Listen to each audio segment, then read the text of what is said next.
미제 사건인데 해결된 사건이에요. 와, 잡았다. 예, 딱 이 잡은 거지 느낌이잖아요. 뭐. 예. 사건이 발생한 지 18년 22일 만입니다. 와. 여성을 상대로 강도로 징역 2년 6월 받은 적이 있고요. 청소년 성매매 알선으로 이제 결국 쓰레기는 쓰레기였던 거예요.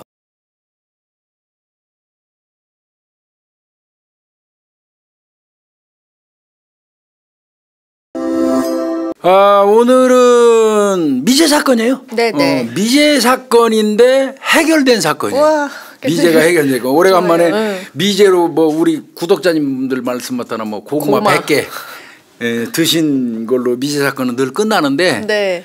근데 이제 오늘은 고구마 100개 드시고 계시다가 시원하게 사이다 한 잔 드셔서 빵 뚫리는 사건이 되겠네요. 해결. 이게 이제 98년도 사건인데요. 이거 유명한 사건이에요. 언제 한번 박 PD님 이 담당 형사 한번 우리 모시는 방향으로 합시다. 이 1998년 10월 27일입니다. 네. 98년 10월 27일 13시경. 네. 그러니까 이제 오후 1시경에 서울 노원구 네. 상계동의 한 아파트에 거주하는 그 주부 문 씨예요. 문 씨. 네. 그 당시에 34세. 예, 문 씨가 성폭행 및 살해당했던 사건이에요. 너무 잔혹한 집에서 사건. 그 아파트에서. 어휴. 자, 이 사건이 뭐냐면 예. 이 문 씨의 시신을 최초로 발견한 거는 학교에서 돌아온 문 씨의 초등학교 5학년 딸이에요. 아이고, 그 당시 어떡해, 11살.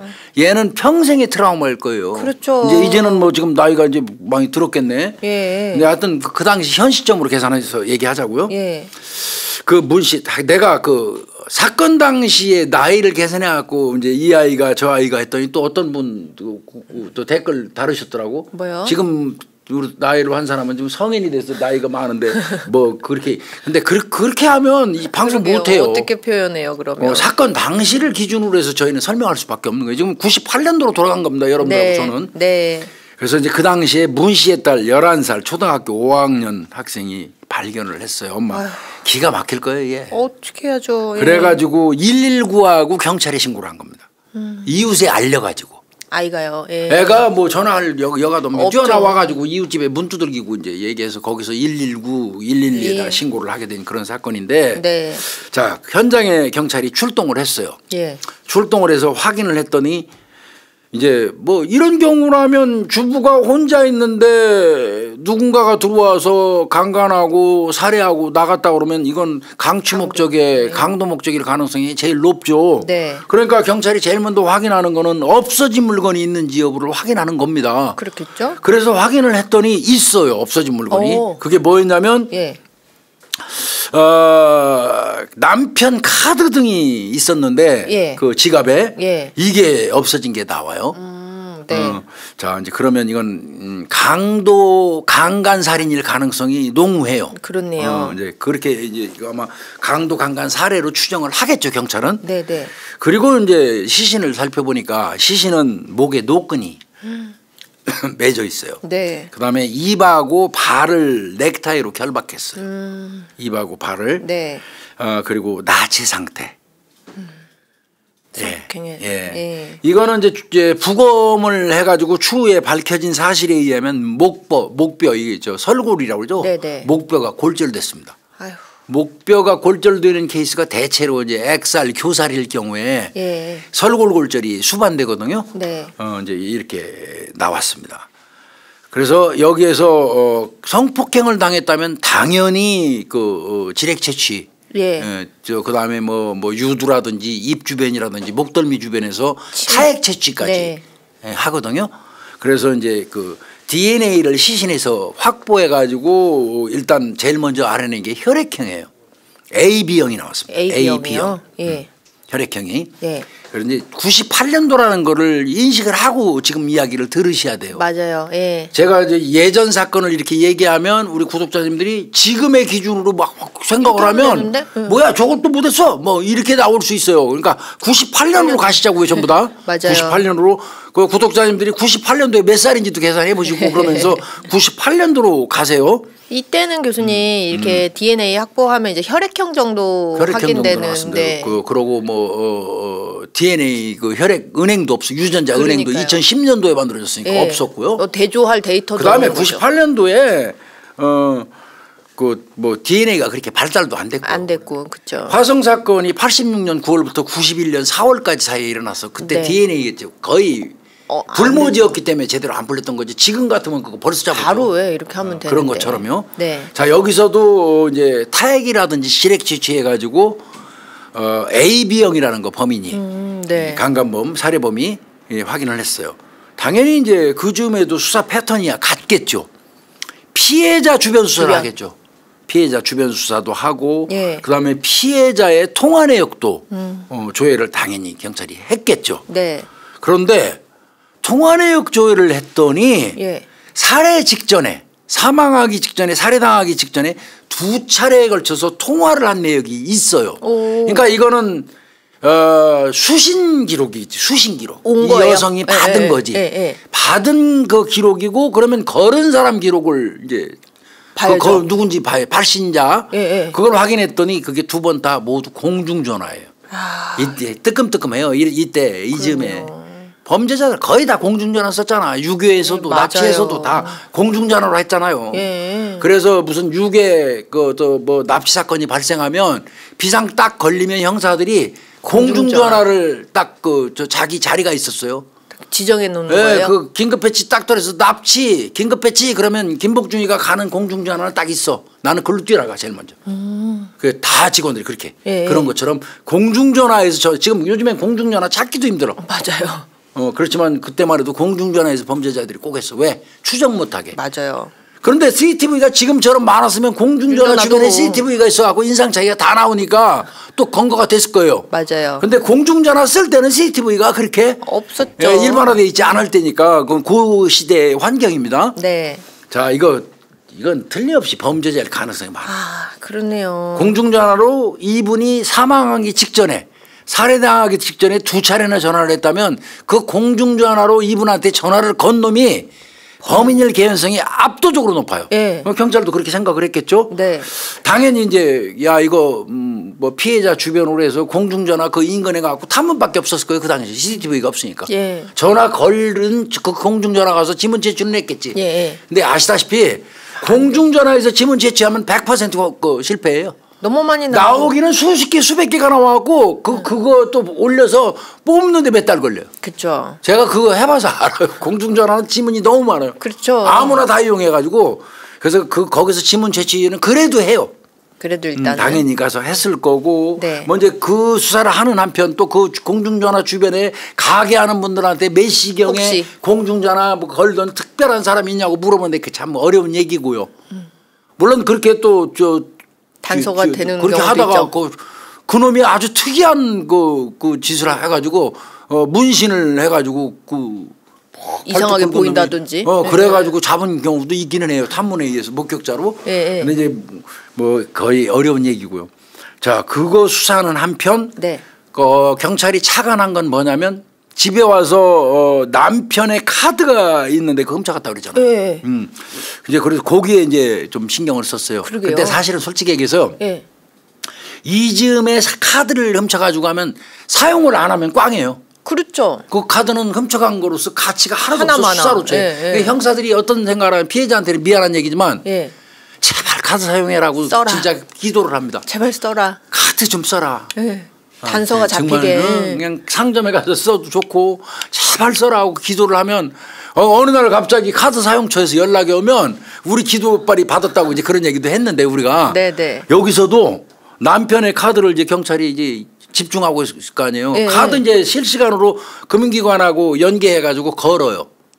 사용되면 바로 경찰로 연락되게끔 은행에서 사용되는 게 딱 뜨면 그 은행에서 경찰을 알려주는 게 실시간 건다고 그래요. 금융 이제 그 카드 사용. 15시경에 당일날. 한 4시간 흘렀네요.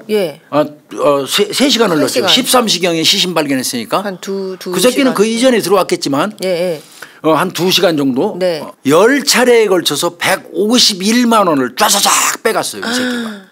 돈을 이 강도 새끼가 빼간 거야. 그러니까 어디서 뺐냐. 그렇죠. ATM기가 딱 나오죠. 그 경찰이 쫓아가죠. ATM기에는 이게 나오잖아 얼굴이. 찍히잖아요. 찍히잖아. 거기에서 ATM기에서 얼굴이 딱 나왔어요. 범인이. 나왔어요. 예. 자, 일반적으로 지금 같으면 또 얼굴 나오면 거의 다 잡는다고 생각을 해요. 그렇죠. 근데 지금도 얼굴이 나와도 못 잡는 사람 많습니다. 단지 얼굴만 갖고 범인 못 잡아요. 이게 뭐 얼굴 공개 수배하지만 신고가 들어와서 잡는 경우도 있지만 안 들어오는 경우도 못 잡아요. 그렇다면 또. 그렇죠. 근데 하여튼 그때 ATM기에서 얼굴이 나온 거예요. 그래도 형사들 입장에서는 어마어마한 수사에 개과죠. 그럼요. 당연히 또 ATM기에 가가지고 과수원이 지문 채취했겠지 열심히. 역시 지문 도출에 실패했어요. 왜? 그것도 다중이 이용하는 너무 많이 써서. 예. 그 이제 지문을 그놈이 서로 묻혔다고 하더라도요. 예. 위에다가 딴 사람이 누르고 덧입히게 되면 그 지문은 못 써요. 근데 요즘에는요. 덧댄 지문 있잖아요. 네. 요걸 분리해내는 기술이 나왔습니다. 그러니까요. 기술이 진짜 과학 기술이 어마무시합니다. 예. 이제는 막 가서 겹치기 해봐야 다 줄여냅니다. 예. 그러니까 범죄 저지르려고 생각도 하지 말아요. 그렇지만 그 당시에는 ATM기에서 지문 도출 실패, 공중전화에서 지문 도출 실패. 자, 얼굴이 나왔음에도 불구하고 수사는 진전이 안 되는 거예요. 난항에 빠져버린 거예요. 단지 그 얼굴은 어떤 얼굴이었냐면 이 새끼가 네모. 좀 각진 얼굴. 각진 네모난 얼굴에 신장은 대충 나오잖아. 그렇죠. 한 170cm 이상 된다. 하는 정도밖에는 안 나왔어요. 그러니까 이목구비나 이런 게 명확하게 확인이 그렇죠. 안 되고. ATM기가 또 그때는 또 막 덮어쓰고 성능도 안 좋았어요. 화수수가 낮아가지고. 네. 그래서 우리가 막 은행에다가 화수수 높은 걸로 하라고 그래갖고 막 경찰에서 공문 보내고 난리를 죽였었어요. 그러니까 또 은행에서 할 말 있더라고. 남는 게 있어야지 하지. 아유 그래도요. 은행은 은행대로. 그래서 지금은 은행들이 협조 잘한다고 그래요. 네네. 사실 이제 그러면 이제 은행 꼬투리를 막 잡아야 돼. 이제 말 좀 들어주게. 예. 이건 뭐 나쁜 방법이지만. 근데 공익을 위한 나쁜 방법. 그러게 말이에요. 자, 진전이 없이 수사는 난항에 빠져서 흘러가다 보니까 할 수 없이 경찰이 1998년 12월 2일 두 달 정도 흘렀죠. 네. 공개수배 사건 25시에 방영을 했습니다. 진짜 이 공개수배 KBS죠 그때. 공개수배 사건 25시가 범인을 엄청 잡아줬어요 경찰. 거기 제발 나와주기를 우리 미제 사건 거기에 나와주기를 협조 요청해놓고 기다렸다니까. 근데 순번이 밀려갖고 그쵸. 공개수배 25시에 백 안 쓰면 우리 사건이 우선순위로 나가지도 않아. 야 나온대 이거 곧 잡아 우리끼리 그랬으니까.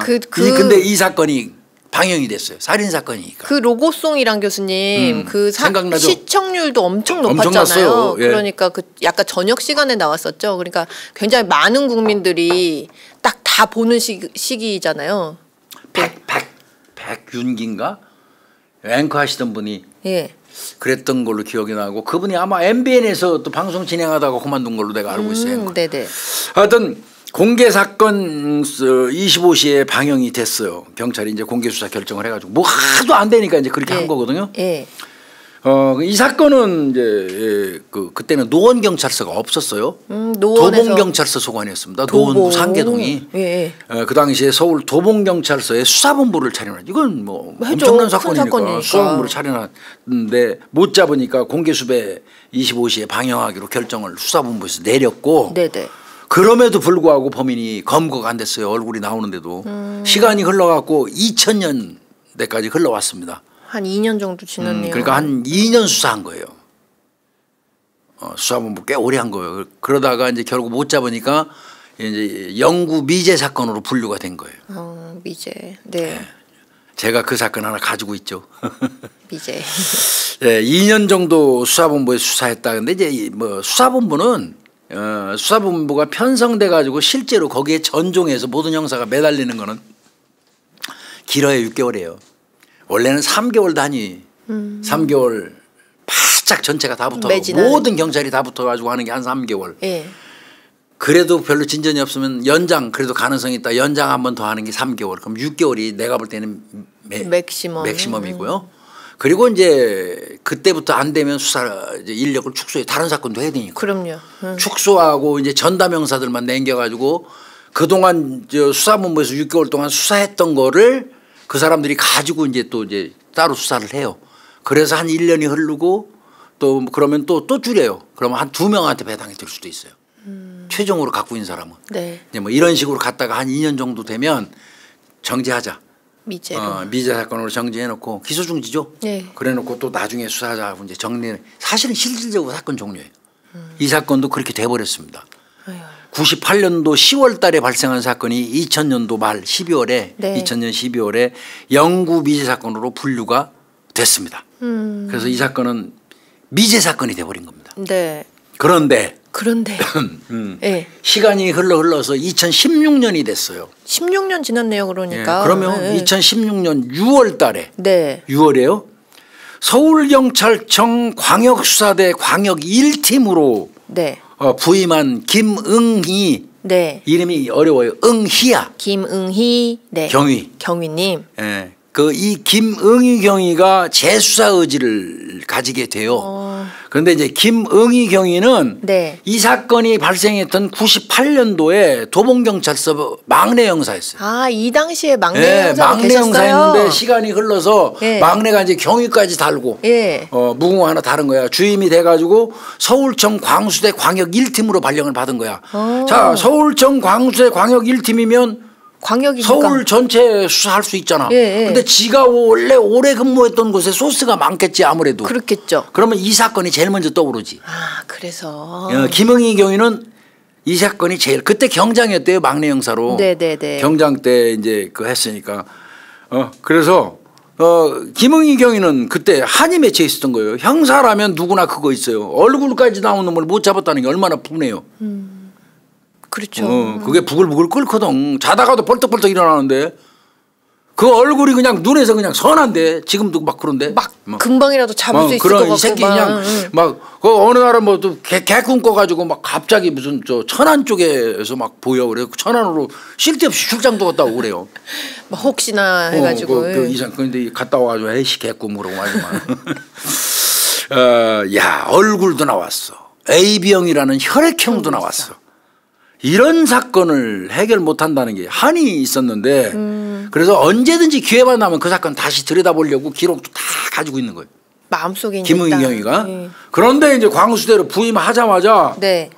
이제 관할 개념도 없잖아. 광수대니까요. 전체 서울 다 하니까 네네. 그 사건을 한 번 더 재수사해 보기로 결정을 해요. 그 김응희 경위가 개인적으로 그 말했어요. 뭐야? 그 11살짜리 초등학교 5학년 딸이 신고했다고 그랬잖아요. 발견해서. 그 현장에 출동했을 때 그 딸의 모습이 그 얼굴이 두고두고 이 머릿속에 남아 있었대요. 그리고 걔한테 딴 사람보다도 사망한 사람보다도 그 딸에게 엄청나게 미안한 생각이 이 자기 머릿속에 있었다는 거예요. 엄마를 늘 걔한테 죄책감이 못 잡아줬다는. 형사로서 못 잡아줬다는 죄책감이 있었다 그래요. 그러니까 이제 광수대 가니까 야 관할 없어 서울 다야. 난 저 경위 정도에서 주임 정도 달았으면 해볼 만해. 예. 그리고 2016년이나 됐으니까. 뭐가 더 또 나올 수도 있겠지. 근데 이제 또 이제 김응희 경위가 걱정스러웠던 게 있어요. 뭐예요? 이게 또 살인 사건은 그때 그 당시에 공소시효가 15년이에요. 15년. 예. 그렇네요. 2016년이면. 그 98년도에 98년이니까. 야 이거 살인 사건 종료된 거 아니야? 이거 땡이네. 이렇게 생각을 했는데 다행인 거는 이게 하늘이 있는 거예요. 예. 잘 알다시피 성폭력 특례법이 2013년도에 맞아요. 생깁니다. 그때 그 강도 강간살인이 공소시효 15년이라고 그랬잖아요. 살인이 네, 15년이었는데 강간살인의 공소시효가 늘어나는 케이스가 성폭력 특례법에 2013년도에 만들어진 거. 그게 뭐였냐면 범죄 현장, 강도 강간 현장에서 그러니까 지렉처치라든지 타액, DNA겠지. DNA. 그런 과학적 증거가 발견이 되면 공소시효를 10년 늘려주는 연장하는 맞아요. 법이 생겼어요. 그게 맞아요. 2013년도에 만든 성폭력 특례법이에요. 그러니까 이거 되잖아. 이거 10년을 연장하면 강간살인. 강도 강간살인이니까. 과학적 증거 있잖아. DNA. 있죠. 그러니까 10년 연장하면 안 늦었잖아. 공소시효 안 지났어. 김응희 경위가 이거 힘 얻은 거지. 해봐. 이거 해볼 만해. 공소시효 더 살았겠다. 네.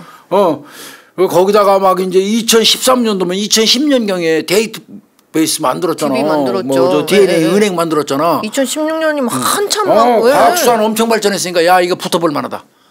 그래서 이제 김응희 경위가 붙었어요. 네네. 자, 그래서 수사 들어갑니다. 자, 어떤 식으로 수사했냐면 나 이거 보고 깜짝 놀랐어. 왜요? 그때 이제 ATM기에 걔 얼굴이 나왔죠. 찍혔잖아요. 네. 그때 범인 나이는 ATM기 상에 이렇게 육안으로 볼 때 20대 중반에서 30대 초반으로 봤거든요. 청년의 예. 예. 그러면 이제 그때 98년 당시에 20대 중반에서 30대 초반이라면 네. 1965년생부터 1975년생이야. 연도 예. 출생 연도를 딱 뽑아. 네. 김의경이가 그래가지고 65년에서 75년생 중에 네. 그 나이대에서 유사수법 전과자를 전부 다 추려. 강도 강간살인. 네네. 그걸 싹 뽑아. 예. 그러니까 1965년생부터 75년생 싹 뽑았더니 그 유사수법 그 전과자가 8,000명이 나와. 많이 나왔네요. 근데 좋은 거 있잖아. 8,000명 중에서 혈액형 나왔잖아. AB형 다 털었어. 그죠. 아닌 사람들 빼면 되잖아요. AB형 쫙 털었어. 예. 그랬더니 125명으로 압축됐어. 오, 예. 그러니까 8,000명 중에서 AB형은 125명 압축했어.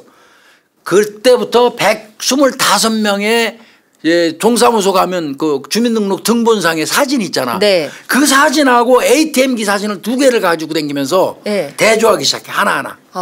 일일이 대조. 예. 대조 125명을 대조하다 보니까 너무 터무니없이 틀린 놈이죠. 각진 놈이었는데 완전 뺄쪽한 놈은 털어 일단은. 그렇죠. 예. 125명 중에 털고 각진 놈 딱 뽑았는데 예. 압축해갖고 거의 비슷하다고 생각되는 놈. 물론 주민등록증 사진하고 그 사진이 다를 수 있어요. 예. 그래도 본판은 원판은 좀 아니니까. 그렇죠. 그래서 압축하다 보니까 10명으로 압축이 됐어. 오, 많이 압축했네요. 얼마나 고생을 했겠어요. 예. 그 뭐 김응희 얘기는 그 당시에 매일 아예 사진 대조하는 데 매달려 가지고 진짜 그냥 눈이 아플 정도로 그냥 사진 대조만 하고 살았다는 이것만 거예요. 들여다보셨겠죠, 뭐. 문제는 그 당시에 이제 ATM기 얼굴하고 현재의 얼굴이 차이가 많이 난다는 거죠. 시간이 오래 걸려서 26년이나 지났으니까. 그러니까 그걸 감안해서 추정을 해야 돼요. 감안해서. 근데 특징점을 봐야 돼요. 얼굴에서도. 네네. 이런 경우에. 그래서 변하지 않는 얼굴의 어떤 특정 부위를 콕 찍어야 돼. 나 네. 같은 경우는 사람을 기억하는 게 항상 코였거든요. 코? 네. 근데 나랑 같이 근무하는 우리 강영사는 항상 귀 봐. 귀. 귓볼 보는 경우도 있고 세세하게 보는 애들은 뭐 턱에 보는 애들도 있고 이제 이 형사들마다 다 달라요. 네. 하여튼 얼굴의 어떤 특정 부위를 찍어서 관찰하는 형태로 이제 아마 김응희경이가 네. 추리기 시작해서 10명 정도로 추린 거예요. 와. 그래가지고 10명이니까 얼마나 쉬워. 이제 이때부터는 8,000명부터 시작했는데. 예. 그래서 그 결과 거의 동일인으로 추정되는 한 명을 찾았어요. 우와, 한 명. 예. 예. 걔는 그 당시에 강도 절도 전과는 있는데 성폭행이 없어서 최초에 수사할 때는 걔가 빠졌던 애야. 최초 수사할 때는 당연히 그 주변에 있는 그 유사수법 전과자는 동종 전과자는 다 조사했을 거 아니야. 예. 근데 얘는 그때 조사 대상에서 빠졌던 애야. 왜? 성폭행 범죄는 없어. 강절도는 있는데. 그래서 뺐던 애야. 예. 그런 한 명을 찾았는데 그 사람 이름이 이제 오우진이라는 사람이야. 예. 오씨. 예. 자, 그러면 이제 간단해. 이 사건은. 지금 육안상으로 볼 때는 사진 이런 걸로 봐서는 오우진이가 분명히 범인 같아. 예. 생김새는. 그러나 DNA 대조를 해봐야 되잖아. 일단 그게 관건이죠. 그것만 나오면 게임 끝이니까. 예. 그래서 이 이 오우진이의 DNA를 확보해서 대조하기 위해서 이제 연구를 하는데 이게 또 어설프게 섣불리 접근해갖고 알아보다가 잘못하면 도망가 버리잖아. 그럼 그렇죠. 또 비제잖아. 그렇죠. 요번에는 얼굴 나왔는데 못 잡았는데 요번에 인적사항 나와도 못 잡았다 그러면 이건 개망신이지. 그러니까 아주 이제 그러니까 학습 효과예요. 신중에 신중을 위해서 힘들지만 힘든 거를 선택을 했어요. 힘들지만 그 오우진이의 집 주거지 그 인근에서 무한정 잠복하는 방법을 선택을 했어요. 야, 전 알겠어요. 왜 그랬는지. 가래침을 탁 뺐거나 그러고 이 새끼 흡연하는지 여부를 확인하는 거예요. 그럴 때. 예. 아니 또 그때 그런 생각을 했대. 또 집 앞에서 잠복만 하지 말고 그러면 졸졸졸 따라가면서 뭐 챙기면 주술까? 그런 생각했는데 가다가 미행하다가 혹시 걸릴 확률이 굉장히 많아요. 그럼 어디 이제 내뛰죠 어디. 그러면 떼니까 미행은 하지 말자. 그냥 무한정 집에서 있다가 그러니까 용케도 집 앞에 나와서 침 뱉어 죽이거나 담배 꽁초 버려주는 거를 기다리는 거야. 그러니까 무한정 수사지 그게. 그러게요. 따라다니면 하루 중에 한 번은 담배 피거나 침 뱉겠지. 그러면 쉽게 구할 수는 있지만 따라가다가 눈치채서 아예 영원히 하이방 가면 잠적하면, 예. 뭐 형사들 하이방 간다고 그러는데 하이방 가버리면 이건 빼도 박도 못하니까 예. 그러니까 이건 미행을 하지 말자. 엄청 신중하게 우직하게 멍청하게 집 앞에서 지키고 있다가 집 앞에서 버려라 제발. 집 앞에서 침 뱉어라. 한 번은 버리겠지. 한 번은 하겠지 새끼야. 그러고 기다린 거예요. 예. 그 아까 말씀드린 것처럼 담배 핀다는 건 알았고요. 네네. 결국은 걔가 담배꽁초 통 튕긴 거. 아이고 얼마나 획득했습니다. 무자. 이거 무슨 반가워. 뭐 강아지가 뭐 밥 주면 쫓아가는 것처럼 쫓아가서 듣는 거예요. 얼마나 반가웠겠어요. 네, 그래서 그 꽁초를 국과수에 긴급 대조 의뢰했습니다. 네네. 당연하죠. 그리고 이제 한 팀은 남아가지고 네. 이때부터는 그 오우진이를 졸졸졸 이제 그 쫓는 거지. 동양 감시를 계속 하는 거죠. 어디 이제 시야 안에 결정만 있어야죠. 하면 바로 딸 수 있게. 예. 이제 은밀하게 딱 그 직장으로 들어가면 직장 가서 그 주변에서 대기하고 있고 있고, 예. 가면은 또 무전 쳐가지고 또 그쪽 집 앞에서 대기하고 신병 확보라 그래요. 그 간접적인 예. 신병 확보를 딱 하고 이제 기다리니까 국과수에서 연락 오기만. 하염없이 기다리는. 예. 국과수에서 일치한다는 통보가 날라왔어요. 아 맞네요. 이 김응희 경위가 그때 그 얘기했어요. 그 순간이 예. 자신이 경찰관 생활을 하면서 통틀어서 예. 가장 잊을 수 없는 순간이었다. 내 일치합니다. 인생 경찰 인생에서 일치한다는 통보를 받았을 때 그 순간만큼 이 감동스럽고 잊을 수 없는 순간은 없었다. 잡았다. 예, 딱 잡은 거지 뭐. 뭐. 예. 검거합니다. 2016년 11월 11일 네. 사건이 발생한 지 18년 22일 만입니다. 와 진짜 박수 쳐드려요. 예, 진짜. 2016년 11월 11일 그 새끼 주거지. 예. 경기도 양주시에 있는 모 아파트예요. 예. 거기에서 지하 주차장에서 차 타기 직전에 따는 게 최고로 좋아. 차 타려고 이렇게 할 때. 딱 열고 들어갈 때 확 밀어넣고 다 잡는 것처럼 좋은 게 없어. 저쪽 조수석에서 하나 다 치고 들어가고 양쪽에서 그냥 문 열고 들어가는 확 잡아뜨리고 밀어서 잡아뜨리고 쑥 들어가서 그냥 거기서 다 빼도 박도 못하고 도망갈 데가 없잖아요. 제일 좋아요 그게. 지하 주차장에서 긴급 체포했습니다. 근데 얘 보니까 예. 이때 이미 이 새끼는 아이까지 있는 가장이고요 이놈도. 이때 이제 이렇게 얘기했대요. 당신을 강도 살인죄, 강도 네. 강간 살인죄로 긴급 체포합니다. 이렇게 고지를 했더니 네. 오진 이놈이 무슨 말하는 거예요 지금 나한테? 뭐 아니라는 식으로요. 그런데도 이 상다구리는 당황한 표정이 역력하더라는 거예요. 티가 나죠 그게. 딱 티나죠. 네. 벌써 당황하고 이거 와 18년 22일 지났는데 18년 22일. 나를 잡으러 지는 간다고? 완전 범죄예요. 지 입장에서는. 공소시효도 다 끝났다고 다 끝났다고 본 생각했죠. 거죠. 네. 그래서 지는 사실은 공소시효 지났다고 안심하고 살았던 거예요. 10년 연장된 거 그 성폭력 특례법이 2013년도에 만들어졌다는 게 일반인들 잘 모르지. 그렇죠. 이 새끼는 몰랐던 거예요. 15년은 아마 알고 있었을 수도 있어요. 그럼 15년 알죠. 네. 살인 사건 15년 안다고. 기본으로 그냥. 근데 특례법이 성폭력 특례법이 생기면서 네. 과학적 증거에 의해서 10년 연장된다는 건 몰랐겠죠. 예. 거예요. 당황하더래요. 그리고 이제 차에 태워서 경찰에서 이제 경찰서로 이동하는 거기에서 DNA 증거 딱 내밀었대요. 네 담배꽁초에서 나온 거하고 그 지렉 채취한 거 일치해 자식아. 이건 과학이야. 네가 어떡할 건데 이랬더니 바로 체념하더래요. 그리고 그냥 그대로 자백을 했어요. 그래서 이놈 검거해가지고 서울청 광수대로 끌고 들어가서 11월 21일 날 조사하고 검찰로 송치를 했고요. 검찰은 2016년 12월 달에 재판에 이제 회부했습니다. 네. 그래서 이 사건이 해결이 됐습니다. 아유, 이 사건은 오우진이는 범행 당시 26살이에요. 아 그러니까 딱 20대 중반이 맞네요. 네, 26살인데 네. 이 자식이 안 걸렸던 이유가 예. DNA 유전자는 2010년도에 생겼잖아. 그렇죠. 사건 직후부터는 일체 범죄를 안 저지른 거예요. 강력 범죄. 그러니까 DNA를 채취하는 범죄. 13개 정도의 범죄가 있어요. 살인, 강도, 강간, 조폭 뭐 해가지고 마약해서 경찰이 가지고 있는 그 중요 범죄자들은 DNA를 네, 네. 2010년부터 이 반장 긁었거든요. 그런데 그런 정도의 범죄를 안 저지른 거예요, 이 새끼가. 그러니까 데이터베이스에 안 올라가 있는 거예요. 예. 또 이제 경찰에서 이제 한 거에 안 나오니까 당연히 여기 도출이 안 됐던 거고. 예. 근데 이제 이 새끼는 나중에 확인해 보니까 여성 상대로 특수강도 전력이 3번이나 있어요. 아이 예, 상습범이네요. 완전히 그 빵제비입니다. 예. 요놈은 90년대 중반에 여성을 상대로 강도로 징역 2년 6월 받은 적이 있고요. 아이고. 그러니까 소급해서 안 한 거예요 이게. 네. 그래서 96년도 말에 안양교도소에서 출소를 했고 네. 출소한 2년 뒤에 이제 이 범행을 한 거고 98년도. 네. 그리고 이제 하나 더 있는 거 2003년도에 청소년 성매매 알선으로 이제 집행유예 받은 게 있어요. 이거는 DNA 채취를 안 했던 거야. 집행유예 또 받고 이렇게 해가지고 안 했나 봐요. 그러니까 이놈 보면 결국 쓰레기는 쓰레기였던 거예요. 그러네요. 그랬던 거예요. 자, 그러면 이제 이 사건의 전모를 한번 살펴보고 정리를 해야겠죠. 네네. 요놈은 애초부터 여성 혼자 있는 집을 선택을 해서 범행할 것을 결심을 했어요. 계획을 했네요, 딱. 네, 그래서 딱 여자 혼자 있는 집. 네. 범행 대상을 이제 물색을 이제 하기 시작했는데 네. 이때 이놈이 낸 그 범행 방법이 범행 수법이 뭐였냐면 전세집을 구한다고 하면서 침입할 것을 생각을 했어요. 근데 네. 부동산을 통해서 하면 부동산 껴야죠. 사장님하고 같이 예, 가야 예. 되잖아. 예. 근데 그 집에 뭐가 있었냐면 벼룩시장이니 뭐니 하고 광고지 있었어요. 교차로 뭐 예. 해가지고 광고지에 부동산 복비 아끼려고 집주인들이 직접 월세 줍니다 하고 세 줍니다 하고 맞아요. 오는 게 있어요. 그게 다이렉트로 연결이 되는 그게 그렇죠. 한참 유행을 했어요.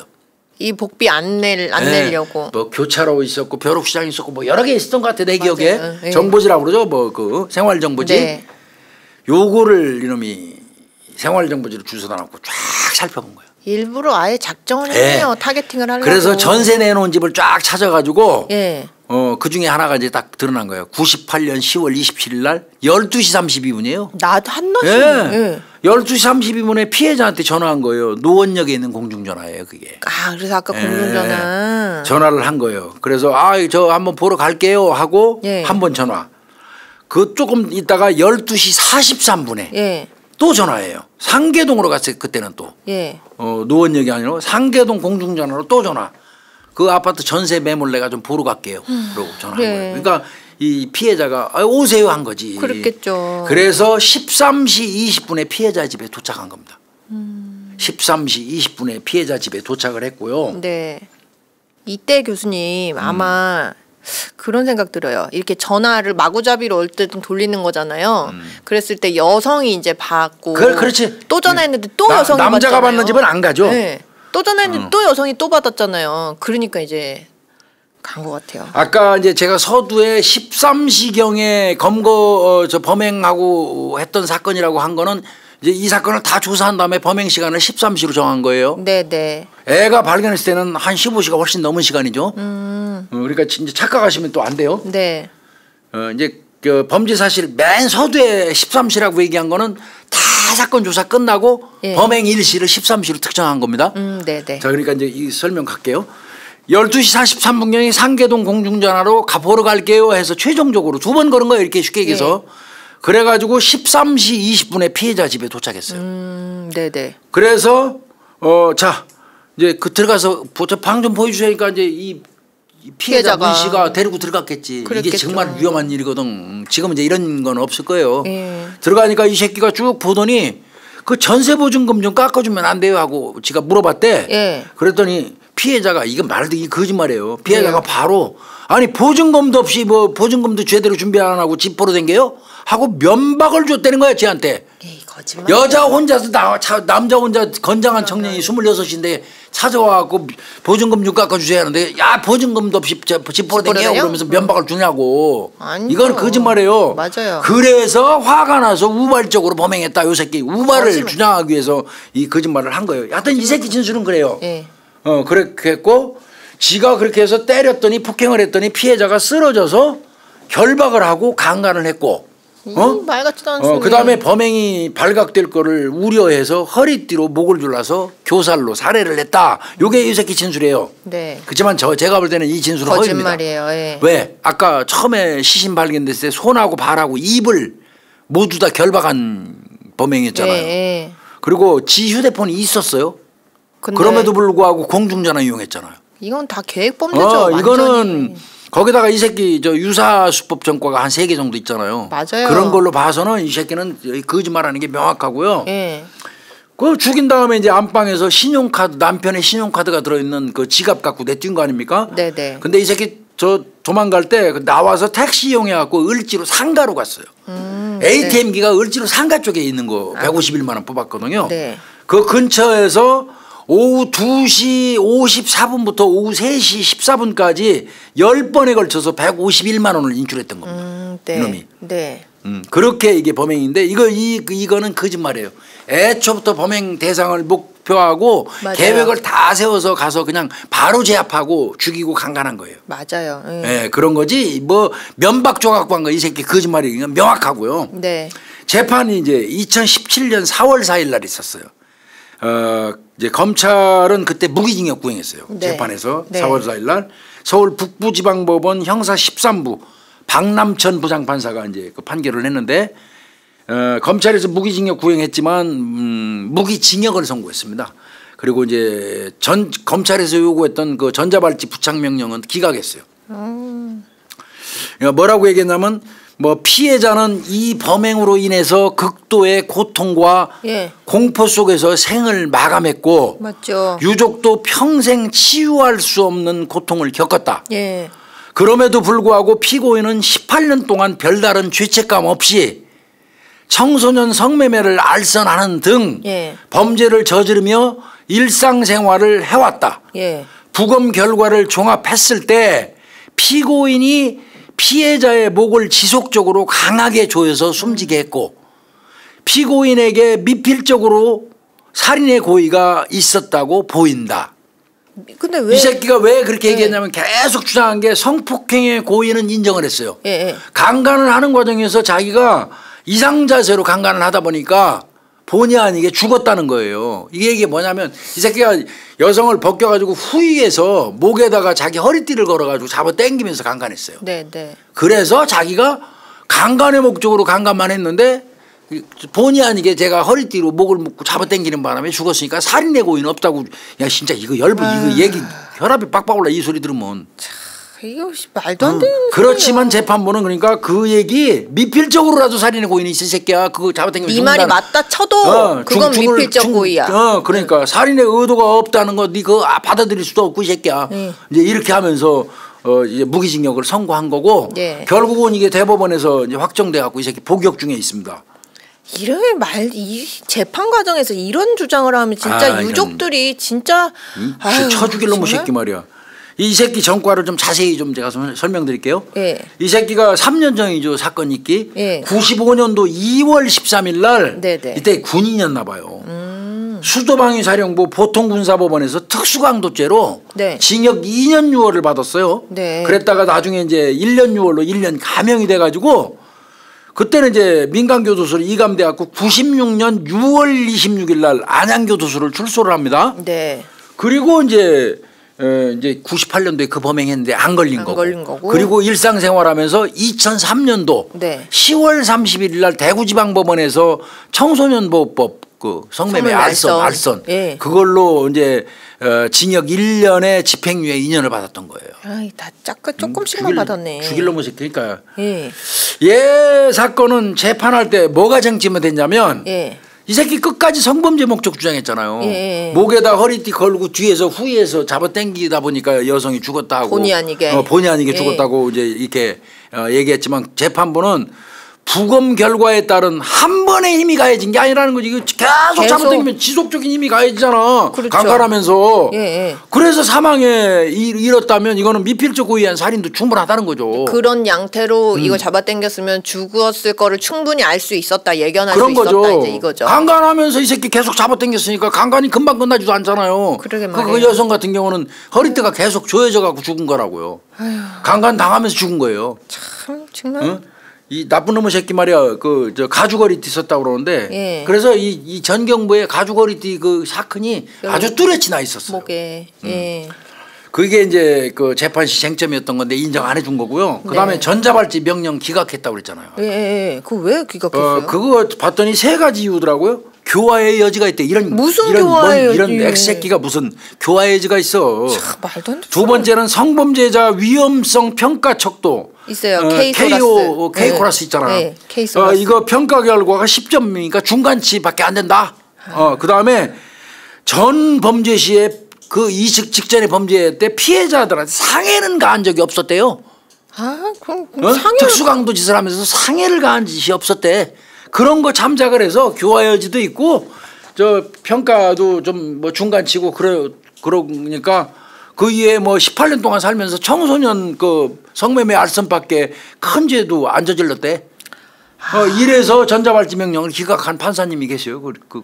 이거 아니죠. 이 사람을 이렇게 잔혹하게 결국 죽음에 이르게 해놓고 18년을 아주 그냥 숨어서 사는 놈이 무슨 그리고 그 살면서 이 성매매 알선 이런 거 하고 청소년하고 이렇게 하는데 무슨 교화의 여지가 어디 있어요. 18년 22일간 깔끔하게 숨어있다가 지대로 걸린 거예요. 김응희. 아마 전생에 김응희 형사하고는 이 새끼 철천지 원수였을 거예요.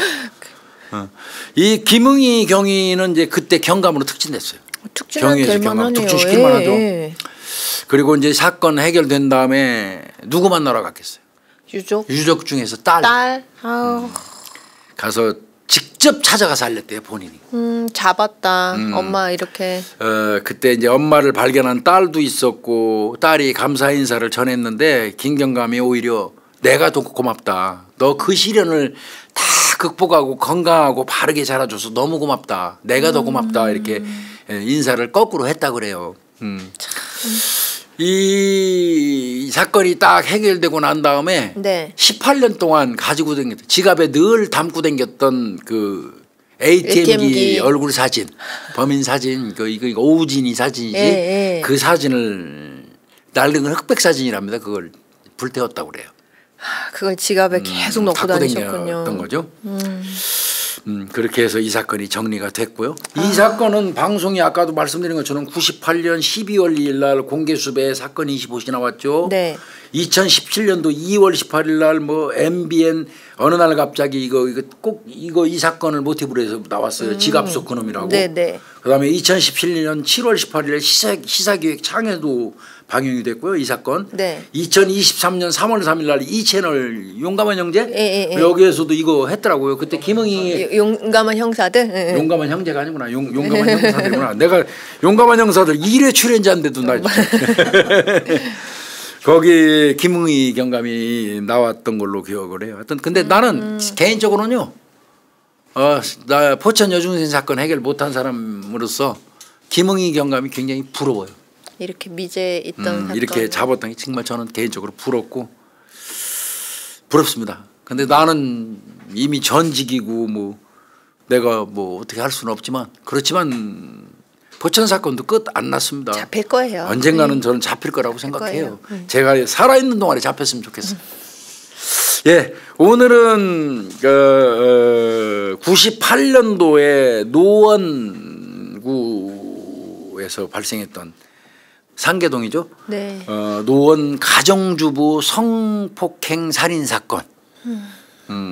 미제 사건이었다가 18년 22일 만에 한 형사의 끈질긴 집념으로 해결했던 그 사건을 미제 사건으로 찾아봤습니다. 늦었지만 그래도 유족분들이 그래도 한을 푸셨을 것 같아요. 그리고 돌아가신 그 문 씨도 이제 하늘나라에서 한을 풀었을 거예요. 네, 오늘 사건은 여기서 마치기로 하겠습니다. 수고했습니다.